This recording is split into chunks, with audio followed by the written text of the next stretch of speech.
Veja como é fácil ser membro apoiador do meu canal no YouTube, canal Marco Antônio Villa.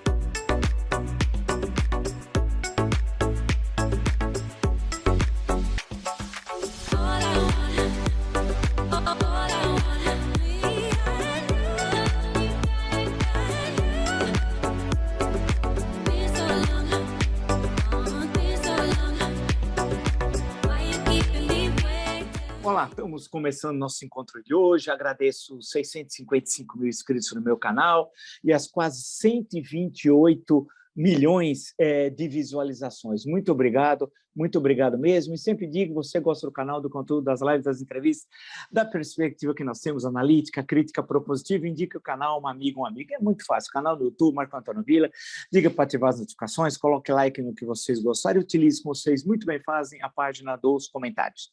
Seja também um membro apoiador do canal. O que é ser apoiador do canal? Quer dizer, além de você estar inscrito, você pode ser apoiador. Tem duas formas, é muito simples. Você vê, é muito tranquilo, né? E é fundamental que, dessa forma, você apoia o jornalismo independente, de qualidade, plural, republicano e democrático, num ano tão decisivo que é o ano de 2022. No Twitter, pode me seguir pelo Villa Marco Villa, no Instagram, @Marco Antônio Villa Oficial, e no TikTok, tanto quanto possível. Vamos sempre postando fazemos algumas postagens ali dentro do espírito do TikTok, Marco Antônio Villa Oficial. Li todo o material, acompanhei. Importante, postamos hoje a entrevista excelente do ex-ministro das Relações Exteriores e da Defesa, Celso Amorim. O título é "A OTAN é uma aliança em busca de um inimigo". A OTAN é a Organização do Tratado do Atlântico Norte. É uma análise, é um papo de meia hora, muito bom, né, com o embaixador, que tem uma longa história, o embaixador na ONU, etc, muita coisa, e histórico, né, e discutindo geopolítica, as questões da Europa Oriental.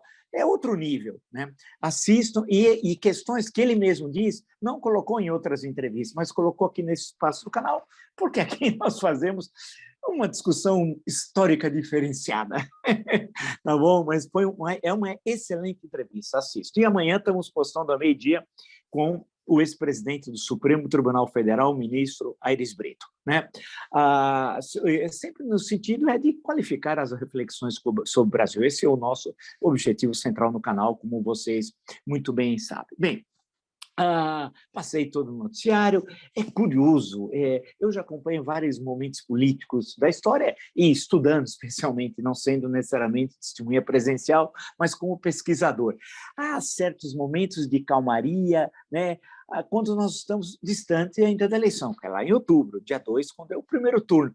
Então, uma relativa tranquilidade, porque daqui a pouco vem o carnaval, e esse ano parece que teremos 2 datas de carnaval, porque parece que o 21 de abril é o desfile das escolas de samba. Em suma, está meio uma bagunça, então diminui um pouco o ritmo das atividades políticas. Aí temos a segunda-feira, que vai ser, saber onde vai ter carnaval, onde não vai ter, depende das prefeituras, né? É uma situação ainda bastante, não está muito claro, mas tudo bem, é uma paralisia, sábado, domingo, segunda, terça, quarta, e a quarta tarde que começa a retomar as atividades. Isso reflete, evidentemente, na política. A Brasília vai ficar esvaziada, como de hábito, etc. Porém, as articulações políticas continuam, mas não aparecem essas articulações publicamente, né? Mas há uma diminuição mesmo na temperatura, sempre aguardando uma fala inconsequente do Jair Bolsonaro. É sempre assim.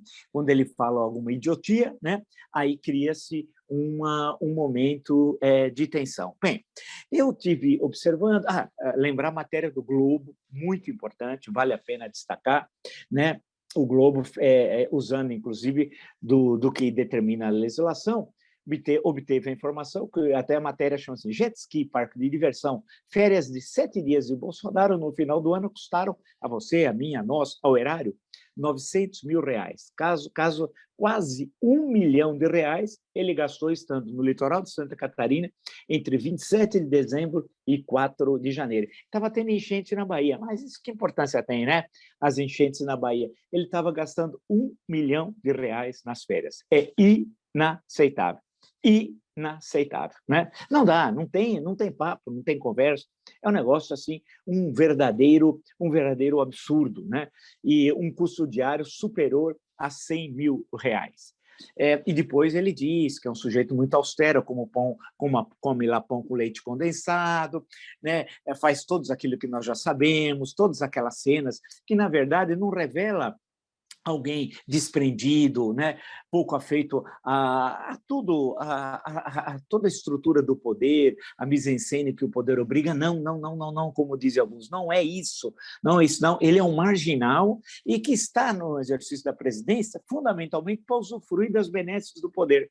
Porque em momento algum ele está pensando no Brasil, refletindo, discutindo, pensando já na outra geração, lá na frente, nada disso. Ele quer mamar nas tetas do Estado. Ele é preguiçoso, ele é vagabundo, nunca trabalhou na vida, nunca trabalhou. É o prêmio Enxada de Ouro, é o Platinum, né? Enxada de Ouro Platinum, é especial, é só para ele, esse grande vagabundo, que eu educadamente chamo de mandrião, e esse vagabundo não trabalha e tira férias. É um caso também de entrar no Guinness Book.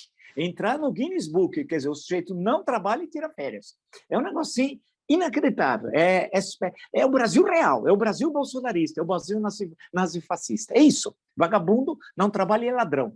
É inacreditável. É inacreditável o que nós assistimos. E a matéria do Globo está excelente, quase R$ 1 milhão para ele passar férias entre 27 de dezembro e 4 de janeiro.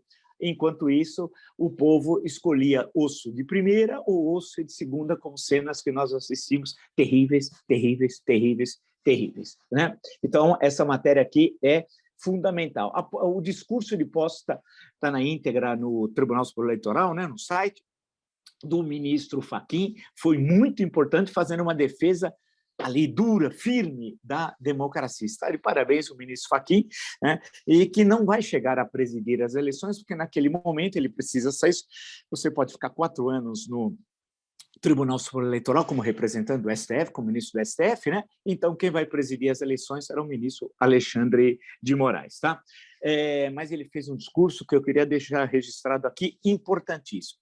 No meio disso tudo, o Bolsonaro não compareceu, vale lembrar, né? Ontem a posse, apesar de ter recebido em mãos, né, o convite tanto do ministro Fachin como do ministro Alexandre de Moraes, né, lembra a história? Foi lá entregar em mãos para ele, ele montou uma armadilha, junto lá no gabinete, para surpresa dos ministros, estavam o ministro da Defesa, o comandante do Exército, o comandante da Marinha, o comandante da Aeronáutica, era no sentido de coagir os ministros do TSE. Esse era o sentido do marginal, como nas reuniões que ele fazia com a marginalidade, né, dividindo o dinheiro público roubado, peculato, né, formação de quadrilha, lavagem de dinheiro, não sei se outras cositas más que ele estava envolvido no Rio de Janeiro. Amigão do assassino de Marielle Franco, hein? Não podemos esquecer, processo que até hoje não se conclui, porque no Rio de Janeiro é um caso que valeria intervenção federal, pelo que determina a Constituição aqui. Mas isso é um assunto para um outro momento. Intervenção mesmo de fato, não aquela do governo Temer, foi uma piada. Sabe quem foi o comandante militar da intervenção lá do governo Temer? O Capacho Neto. Capacho Neto. Aí não dá, né? Intervenção lá do Rio com o Capacho Neto fora. Vamos em frente, né? Não vamos nem perder tempo de falar dessa gentalha, como diria a doutora Florinda, mãe do sociólogo Kiko. Bem, então, um discurso muito importante, o discurso do ministro Fachin. Qual é a questão central hoje que eu estou percebendo? Contato ali, contato acolá. A questão que está pegando, né, usando uma expressão mais popular, é que o Bolsonaro sabe que perdeu as eleições. E eu já tinha cantado a bola, hoje eu vi uma notícia aí, que não deu repercussão nenhuma, ao menos até agora. Eles vão fabricar pesquisas eleitorais falsas. Tudo é fake, tudo é fake. Ele não é honesto, é fake. Né? Ele não é patriota, é fake. Ele não é presidente da República, é fake. É isso, ele é fake, o Bolsonaro. Né? E eles iam também falsificar pesquisas eleitorais para criar o caos, porque o objetivo do Bolsonaro é ensanguentar o país e criar o caos. Né? Ele precisa do caos para ensanguentar o país e para impedir a posse do presidente eleito em outubro. Essa é a estratégia da quadrilha bolsonarista. Bem, e da caterva verde-oliva, aquela que está no Palácio do Planalto, dos traidores que estão no Palácio do Planalto. Traidores, sim, do juramento que fizeram defesa da pátria. Eles defendem o marginal, portanto, não defendem a pátria. Eles sabem que ele é criminoso e que humilha eles toda vez. Foram humilhados agora. né, na visita à Rússia. Carlos Bolsonaro sentado aqui e um general de 4 estrelas de pé, ministro, e o outro lá no fundão, o general Pateta, aquele que no Haiti aprontou 500 coisas. O apelido é Heleno, o nome dele é General Pateta. Né?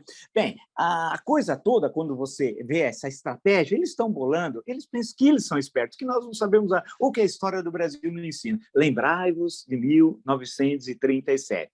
Lembrai-vos de 1937, ou seja, da eleição que não houve, que seria a eleição ia ocorrer em 1938 e veio o golpe do Estado Novo a 10 de novembro de 37. Isso, ele não, evidentemente que ele não consegue nem entender esse processo do que estava ocorrendo nos anos 30, mas eu só estou dando como exemplo histórico de uma eleição que as pessoas se entusiasmaram no segundo semestre de 1937, tinha 2 pré-candidatos, que já eram candidatos, oficialmente, ou semi-oficialmente, né? José Américo de Almeida seria o candidato do governo, apesar que o Getúlio nunca disse claramente que era o seu candidato, e Armando de Salles Oliveira pela UDB, União Democrática Brasileira, não é a UDN, surgirá em 1945. Bem, e aí acabou tendo golpe de Estado, e muitos já diziam, olha, não vai ter eleição, não vai ter eleição, e efetivamente não ocorreu as eleições porque teve um golpe de Estado.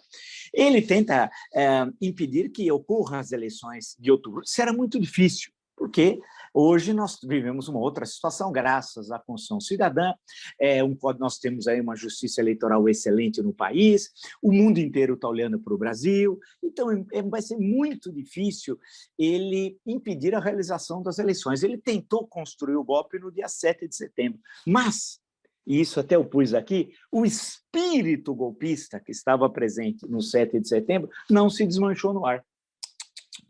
Ele está presente entre os nazifascistas bolsonaristas. Permanece presente entre os nazifascistas bolsonaristas.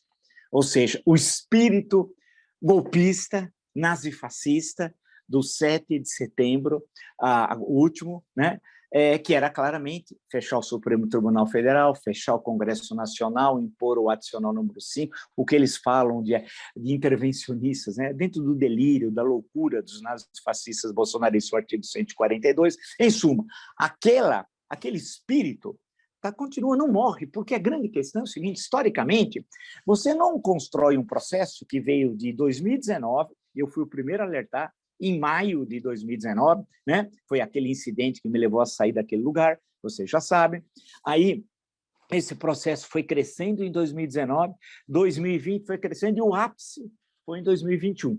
Né? Um processo nazifascista, de desmoralizar as instituições, ameaçar, construir o clima golpista. E ele esperava que a esplanada dos ministérios, na manhã do dia 7 de setembro, em Brasília, tivesse lotada, a gente saindo pelo ladrão. Não foi o caso. E na Avenida Paulista, idem. E aguardava a reação das PMs, das 27 unidades da Federação e das minhas, como ele diz, Forças Armadas. Né?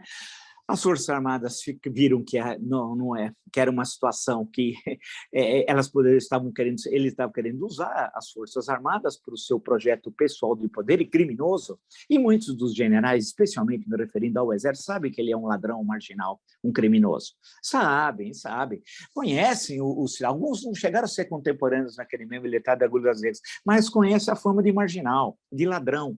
Ele era chamado pelos generais, pouco tempo atrás, de ladrãozinho, porque ele roubava, eram os pequenos golpes das rachadinhas. Daí veio o apelido ladrãozinho, R$1.200, R$1.200, R$1.200, R$1.200, mas que virou um ladrão de respeito, porque só no segundo casamento, em 10 anos, com a segunda esposa, ele comprou 14 imóveis com dinheiro roubado, dinheiro meu, seu, né? Dinheiro nosso, desvio de dinheiro público, peculato, né? Formação de quadrilha e lavagem de dinheiro criminoso. Portanto, ele de ladrãozinho foi virando um ladrão um pouquinho maior e chegando basta ver, a segunda esposa, a mansão que ela vive, que comprou em nome de um laranja do Rio de Janeiro, em Brasília, ninguém mais fala daquela mansão, né? E a mansão de chocolate do filho Flávio, que também é com dinheiro roubado. Né? Portanto, nós estamos falando de uma quadrilha, de uma organização criminosa que tem a abreviação de ORCRIM. Bem, só que esse sujeito é presidente da República. Essa questão, daqui a alguns anos, vai ser difícil o entendimento de brasileiros daqui a 40 anos, 50, meio século, de falar, mas espera um pouquinho, quer dizer que durante 4 anos teve um criminoso na presidência da República, um bandido, um ladrão, um marginal, um sócio do ex-capitão Adriano, na invasão de terrenos, construção daqueles imóveis, que empregou a mulher do Adriano, lavava dinheiro? Sim, sim, sim, sim. É tudo isso. E está tudo comprovado. Só não se avança nas investigações por razões políticas, como vocês estão cansados de saber. Então, ele precisa do clima, daí que do clima golpista. E isso ele vai fazendo de que forma? Como é que ele vai agindo, colocando em prática? Eu até anotei aqui, os sucessivos ataques ao Tribunal Superior Eleitoral, por exemplo, fazem parte do plano golpista. Desqualificar, isso é chave, hein? Desqualificar o resultado eleitoral, simular fraudes e recusar entregar o governo. Essa é o que ele está buscando. Ele vai desqualificar o sistema eleitoral, simular fraudes, apresentar tudo mentira e vai circular nos grupos do WhatsApp, tá? Isso já tá tudo preparado pelo Carlos Bolsonaro, criminoso, que na Rússia se reuniu com criminosos russos e especialistas em fake news. Então, ele foi para lá, não é só aquela foto, que era para humilhar só os militares mesmo, para colocá-los, os capachos netos da vida, no lugar deles. São capachos. Né? Quer dizer, mas ele foi lá para se reunir com os criminosos russos, porque não havia razão nenhuma, né, dele ir para quê? Ele é vereador federal para discutir fertilizante. Falando nisso, tem uma venda de uma empresa, uma outra coisa que os russos compraram de fertilizantes aqui agora, um negócio da Petrobras, não sei. Uma outra coisinha, é só investigar que vocês vão encontrar. Mas vamos em frente. O que interessa nessa análise é que eles estão preparando isso, desqualificar o resultado eleitoral, simular fraudes, vai apresentar urnas falsas, eletrônicas, erros, etc. E vão ter concessionários de rádio e TV espalhando as fake news. Aí é condição sine qua non caçar as concessões. Caçar as concessões. Isso é central. Nós não podemos mais conviver no Brasil com concessionários, ninguém é dono, que é uma concessão pública, concessionários de rádio e televisão que conspiram diuturnamente 365 dias por ano contra a Constituição. Há uma contradição, em termos, uma contradição. Isso não pode. É necessário caçar as concessões. Ah, mas é autoritarismo, Venezuela? Que não tem Venezuela, nunca haverá Venezuela aqui, no sentido político. Venezuela, claro que não. É cumprir a lei, só isso. Cumprir a lei. Ter um conselho da sociedade civil, não é de controle estatal, não, da sociedade civil, e caçar aqueles que vão propagando notícias falsas. E, inclusive, os concessionários da Rádio TV são corresponsáveis pelos mais de 630 mil mortos da Covid-19. Eles dormem tranquilos, eles não têm consciência, não. Eles são psicopatas. Porque não é possível, evidentemente nós não falamos de todos, e vocês sabem principalmente de quem eu estou falando, são psicopatas. Porque não é possível, eles sabiam que tudo aquilo era mentira. As pessoas morrendo, o mundo inteiro científico mundial, né? E eles estimulando, das 6 da manhã à meia-noite. Mentira, mentira, mentira, mentira, mentira. E as pessoas influenciadas, né, pelos grupos do WhatsApp, não é só o tiozão e a tiozona, muita gente influenciada por isso. Bem, e eles vão fazer isso nas eleições. Eu já estou avisando com antecedência, porque eu conheço como eles agem, os criminosos. Não precisa ser um gênio da raça para descobrir o Bolsonaro é uma espécie de Australopithecus, sabe o processo de evolução da transformação do macaco em homem? Né? Ele é uma espécie de Australopithecus, pelo tamanho do cérebro, alguns neurônios. Ele é isso. Eu sei porque eu tive com o elemento, não é cidadão, ele é criminoso, ele tem ficha corrida, ele não tem currículo, e eu via que ele não entendia nada do que eu falava. Então, isso é central. Continuando, que me parece hiper importante isso daqui, grupos paramilitares favorecidos pelas liberações do porte de armas, PMs insubordinadas, polícias militares, tá? Não estou falando policiais, polícias militares subordinadas, e tentando apoio nas Forças Armadas, Bolsonaro vai criar um clima de guerra. A pronta reação das instituições será decisiva para a manutenção da democracia. Daí que o TSE tem de ficar atento. É preciso ficar atento e forte, né? Não temos tempo de temer a morte. Atenção, lembra da música lá atrás, anos 60.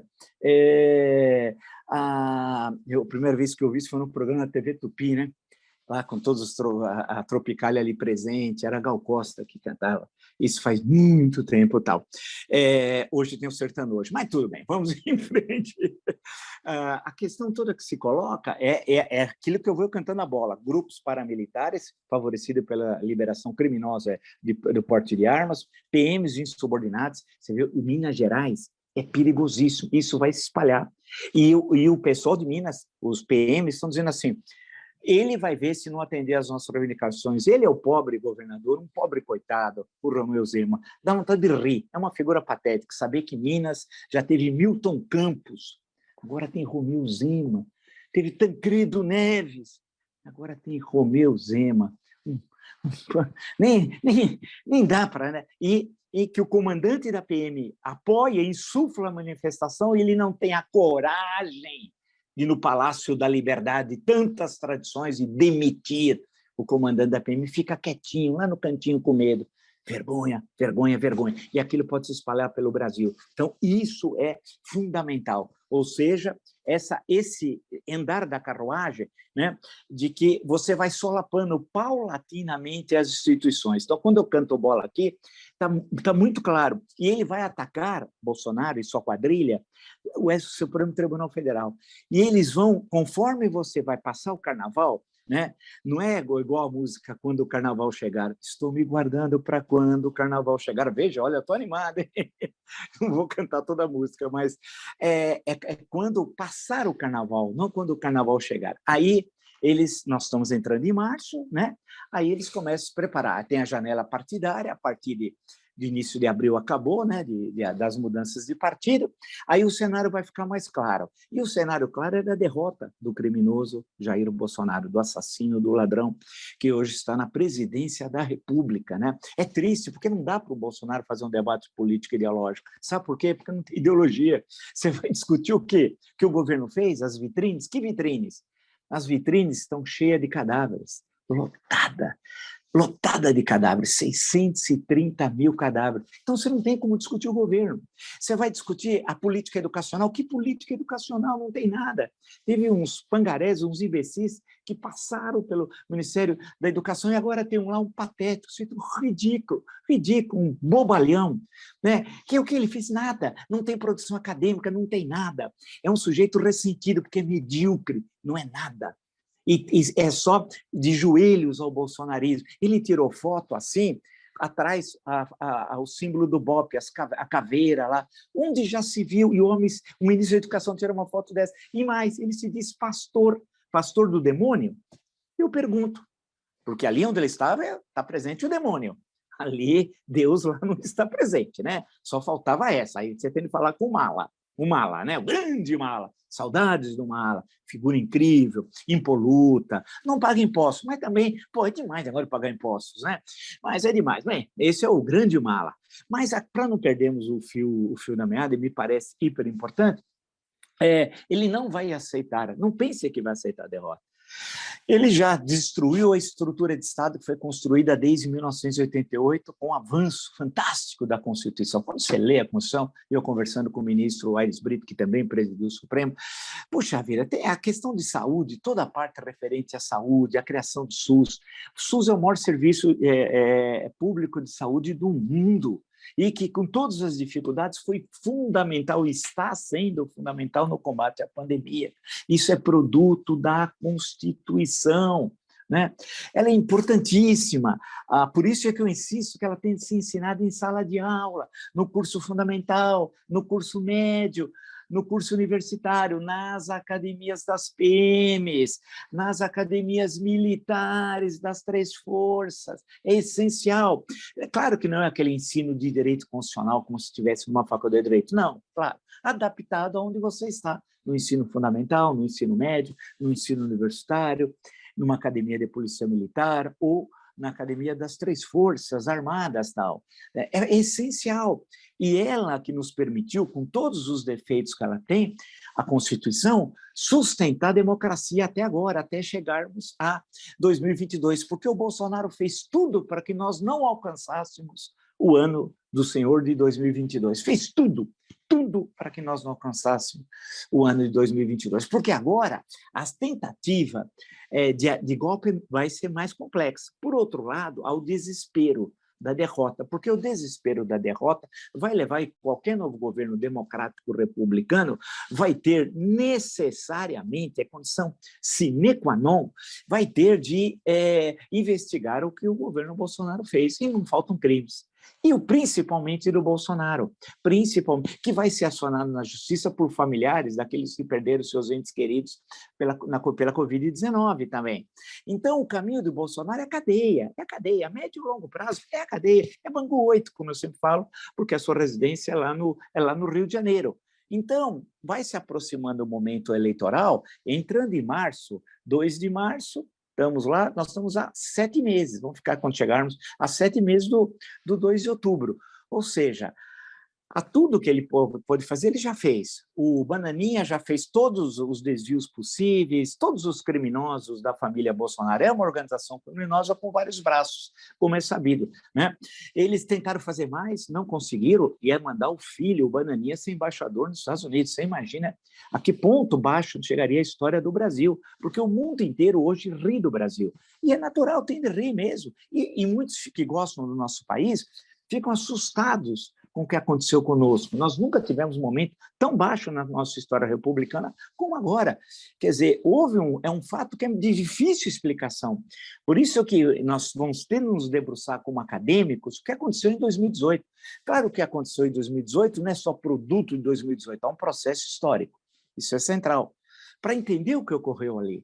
Porque é algo inacreditável, né? E aí, mas é porque aconteceu o atentado, porque aconteceu isso. É mais ainda, é mais.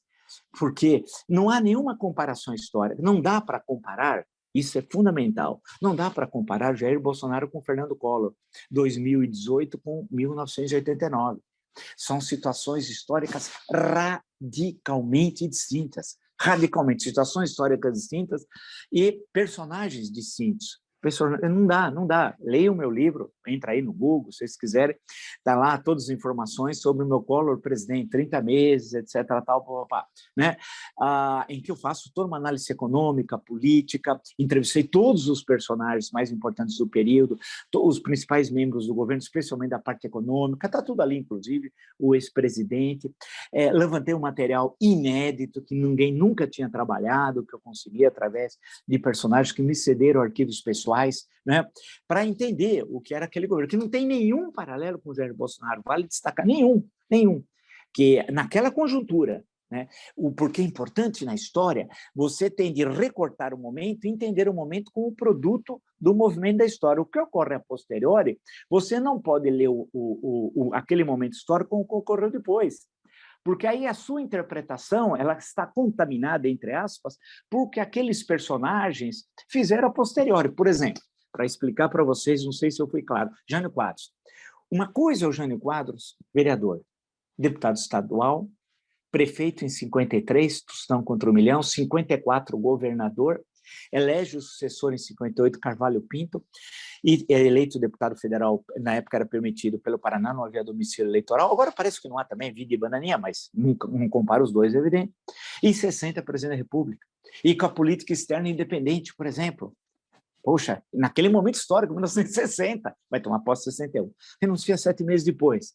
Mas esse Jânio não é o Jânio de 1982, candidato ao governo do Estado, que foi em terceiro lugar, ou Jânio prefeito em 85. Não, aí é o Jânio da decadência. Não tem nada a ver com aquele dos anos, final dos anos 40, anos 50, início de até 1960, 61. Não. Então, você tem de entender aquele Jânio, com quem ele estava aliado, quais eram as forças políticas aqui em São Paulo, e o Jânio, prefeito de São Paulo a segunda vez, não pode contaminar sua análise daquele outro Jânio, que não tem nada a ver com esse outro, mais recente. E as forças sociais, o momento do Brasil, o momento internacional, isso é coisa básica de pesquisador, né? É necessário compreender o momento histórico, o momento como parte do movimento da história. Né? E eu fiz isso no meu livro sobre sempre ele está por aqui hoje, está na outra parte, sobre o governo Collor, para entender aquele momento, o que era fazer aquilo, numa situação econômica, numa inflação anual de 4 dígitos. 4 dígitos, né? Só no mês de março, na primeira quinzena, 1990, 84%. 84% numa quinzena, né? E etc, etc, que eu analiso ali, não tem nada a ver com o governo de bandoleiros. Agora, que nós estamos assistindo, governo de criminosos, humor-crime, nada disso. É a imbecilidade. Aqui, só para dar um exemplo, houve a ECO 92, a Rio 92. Isso, em pleno momento da comissão do impeachment, lá em 1992, coincidiu a reunião aqui no Rio de Janeiro, que foi até então a maior reunião de chefe de Estado da história, até aquele momento. Foi aqui, deu tudo certo, o Itamaraty é uma maravilha, tudo muito bem organizado, presidido por quem? Fernando Collor, que era o presidente do Brasil, que estava recepcionando. E teve decisões fundamentais para a história do meio ambiente, questões que a gente está discutindo até agora, aqui e durante aquele governo. E que teve 2 ministros de Relações Exteriores, olha o nível, Francisco Rezec, Celso Laffer. Você acha que teve que acordar esse Araújo? Não, né? Ciência e tecnologia, aqui tem um astronauta e o travesseiro. Né? Lá era o José Goldenberg, grande físico. Não, vocês estão... Ministro da Saúde, sabe quem? Não era o Pazuello, Jatene. E aí, na segunda parte do governo, né? Jatene. E eu poderia depois ir apresentando. Aí vocês vão falar, mas espera, posso falar do Hélio Jaguaribe também, né? Depois, etc, etc. Podia citar outros nomes, né? Na economia, Marcílio Marcos Moreira, na segunda parte do governo, né? Etc, etc. Né? Então, não tem comparação. Quem faz essa comparação no jornal não sabe nada de história. Nada, zero, zero, zero, zero. Você entender, estudar. Sabe por quê? Eu acho a minha fonte, a fonte para mim é Ibirá, Caxambu, que fonte, a minha fonte, eu acho. Quer dizer, eles vocalizam o que a fonte quer que eles vocalizem. Mas aí precisa estudar, sem conhecer a história política do Brasil, a história econômica, a história cultural, a história social, como é possível fazer análise? É possível. Como é que Carlos Castelo Branco, eu tenho ali, né, os livros... editados em forma de livro, que eram as crônicas do Castelinho, coluna do Castelinho no JB, como é que ele conseguia fazer aquilo que é maravilhoso? Se ele hoje, você fala, pô, mas esse cara viu que os outros não viam, citando outra vez Zé Américo de Almeida. Porque ele era muito bom, porque era um pessoal letrado, estudado. No caso dele, a formação era de direito. E aí havia uma ilustração, que era a condição sine qua non das pessoas. Né? As pessoas tinham seus gostos literários, adoravam o romancista A, B, C, D, o poeta E tal, o cinema, a sétima arte, tudo, o teatro. Tudo isso estava presente na vida, que passava pela política. Agora passou o quê? O atorzinho de Malhação. Né? Aqueles aí, Deus no comando, em nome de Jesus. Você acha, não tinha isso no Brasil, meu Deus. Essa gentalha aí que eu fico vendo, eles são ridículos. Gentalha. Você acha que tinha pastor mala nesse momento? Ninguém nem ouvia o pastor mala, porque não havia lugar para pastor mala, porque o sarrafo estava muito alto da sociedade brasileira, o nível do debate, da sociedade. Nós rebaixamos. Aí voltamos. Aí Euclides da Cunha, vamos citar outra vez o trecho, que eu já citei várias vezes. Vamos adaptar para Jair Asmodeu Bolsonaro. O seu valor absoluto individual reflete na história a anomalia algébrica das quantidades negativas. Cresceu prodigiosamente à medida que, prodigiosamente, diminuiu a energia nacional. Subiu sem se elevar, porque se lhe operara em torno uma depressão profunda.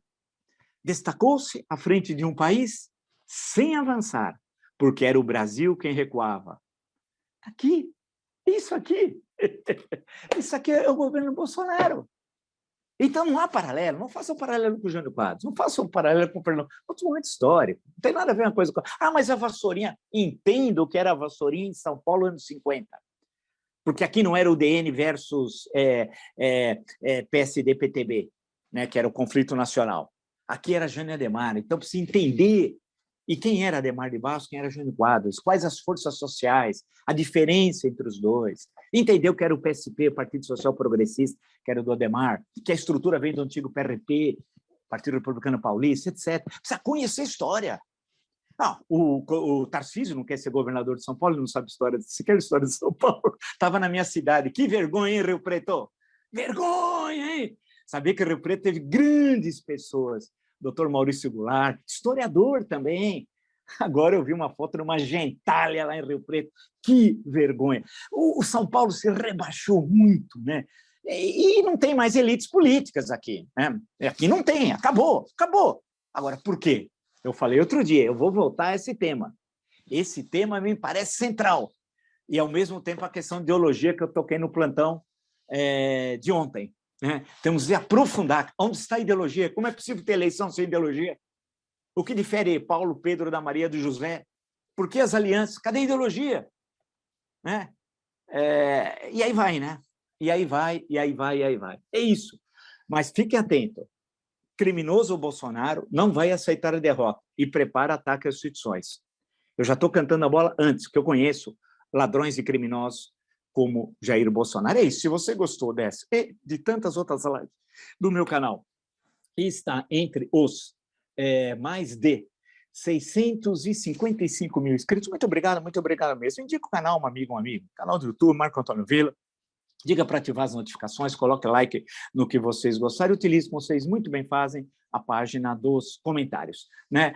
Seja também um apoiador do canal. Isso é fundamental. Seja um apoiador do canal, é fundamental. Né? E para dessa forma, se no membro, se apoia o jornalismo plural, independente, de qualidade, democrático e republicano. Vocês perceberam pela nossa conversa de hoje. Isso aqui não nasce, não é uma varia de condão, isso é anos de leitura, mais de meio século. É isso quando era pequenininho. Né? Apoia, é muito fácil, tem duas formas. Você escolhe a melhor para que você ache mais conveniente. Tá? No Twitter, pode me seguir pelo Vila Marco Villa, Instagram, @Marco Antônio Villa, só na plataforma. Lembrar o TikTok, Marco Antônio Villa Oficial. Paulatinamente, a gente vai colocando questões ali no TikTok, algumas postagens, tá bom? É isso, nos encontramos então amanhã. Até!